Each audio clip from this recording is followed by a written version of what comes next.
This is a CIA black site. They're the most secretive prisons you've likely never heard of.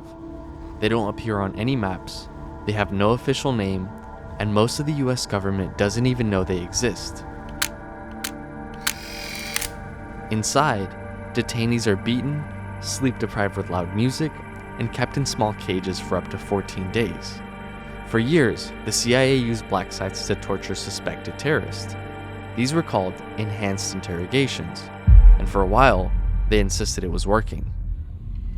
But in 2002, something went wrong. A man named Gul Rahman froze to death in a secret prison in Afghanistan.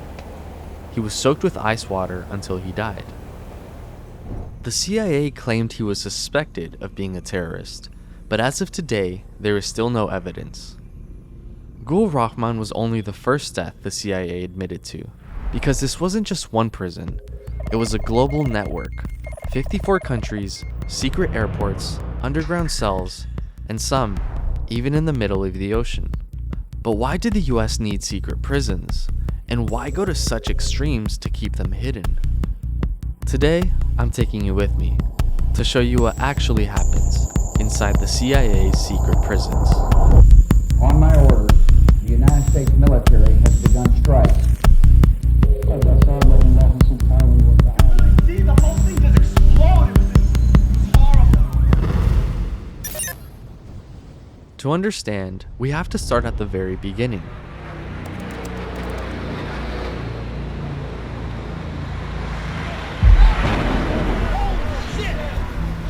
All of a sudden, it made a left-hand turn and a right, and then you could literally see the whole thing just explode. It was horrible.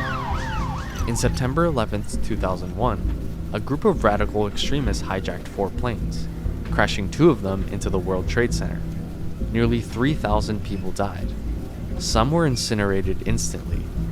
Others jumped from windows to avoid being burned alive.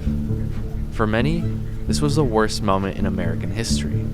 It wasn't just an attack. A battle, he said. It was a message. May God Almighty have hit her in murder from her fighter, destroyed its greatest buildings. Praise be to God. The country was in shock, and the public's trust in the government was shattered. Millions of Americans were afraid to board planes or even go to work. If they didn't act fast, the world would see the US as vulnerable. Just 1 week after the attacks, President George Bush signed the authorization of use of military force against anyone involved in 9/11, or anyone who might be. On my orders, the United States military has begun strikes against Al-Qaeda terrorist training camps and military installations. The CIA was immediately tasked with finding and interrogating suspects. But there was a problem. These were religious extremists. They were driven by ideologies and didn't fear death. So the CIA concluded that the only way to get information was to take them as far as they could possibly go without killing them. However, under American law, torture is illegal. The 8th Amendment bans the use of cruel and unusual punishments, but public trials and standard interrogations would be slow, and the next attack could already be in motion.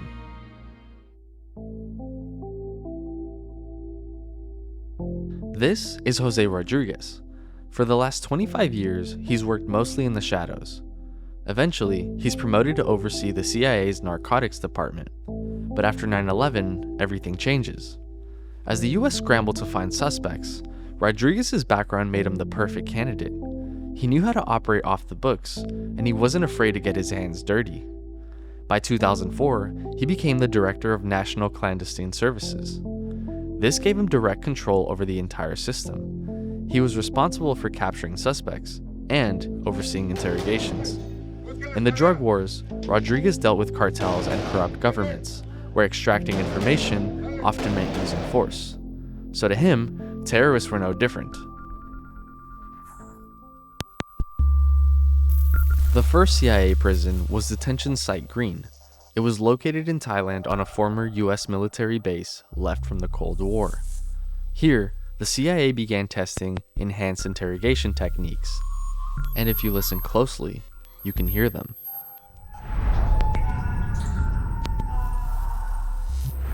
This is Abu Zubaydah. He's strapped to a chair, soaked with ice water, and blindfolded. Right now, the CIA is trying to break his mind. They believe Abu is a high-ranking Al-Qaeda member, potentially even top 3. They also believe he has critical intel on future attacks. But most importantly, they believe he has information on the whereabouts of Osama bin Laden. We know he was kept awake for up to 11 days straight, sometimes suspended by his arms to keep him from falling asleep. Today, he's waterboarded 82 times. On the 83rd, his heart stops. They revive him, only to do it all again.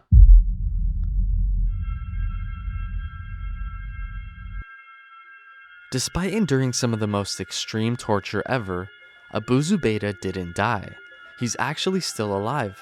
He's been held at Guantanamo Bay since 2006. Until this day, he's never been formally charged with a crime. It's only because of the Freedom of Information Act that we actually know any of this. FOIA is a law that allows American citizens to request secret government files. But even then, they black out some of the worst parts. In 2007, the story finally broke, but by then, the evidence was already gone. 2 years earlier, Jose Rodriguez ordered the destruction of 92 tapes, the recordings of Abu Zubaydah being interrogated. I knew the tapes would leak someday, and I feared retribution from Al-Qaeda. In a leaked email, he said, "If the tapes ever got into the public domain, they would make us look really bad. It would be devastating to the CIA."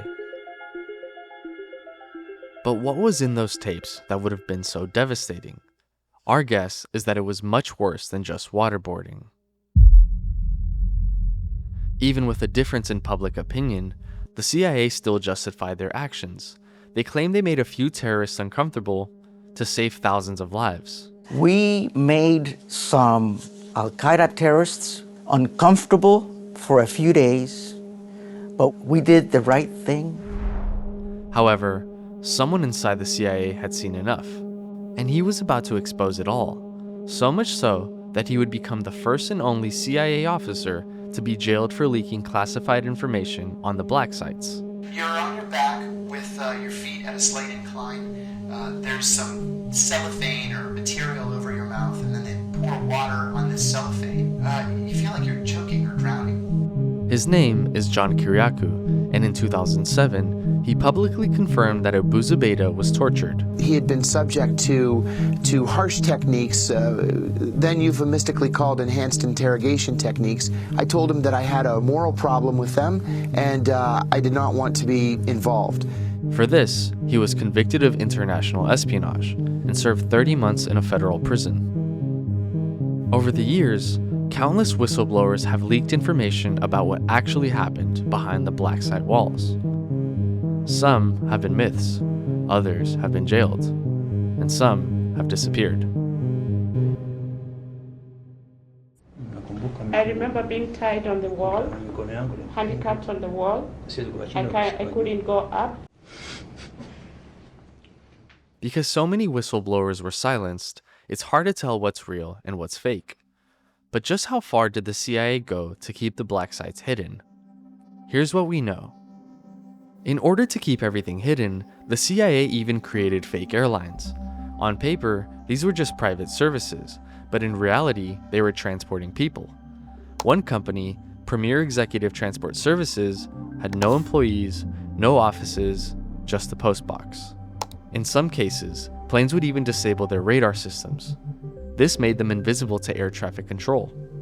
They often falsified crew and cargo information to avoid questioning. Many CIA black sites were also constructed underground to avoid detection. One of the most popular black sites was the Salt Pit. This is where Gul Rahman died. It was a former brick factory turned into a prison. It had no heat and no windows, and prisoners were held in total darkness. Although there's no exact number of deaths, we know that many died of hypothermia.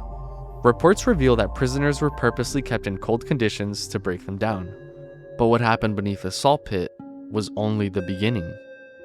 In recent years, new reports have surfaced. One claimed that prisoners were only fed through their rectum. Another described music so loud that it caused hallucinations. Much of what we have today is still speculation. But even if they don't appear on maps, we know that these prisons are real, and that many people died there. Some with no charges, some with no names, and others are still inside.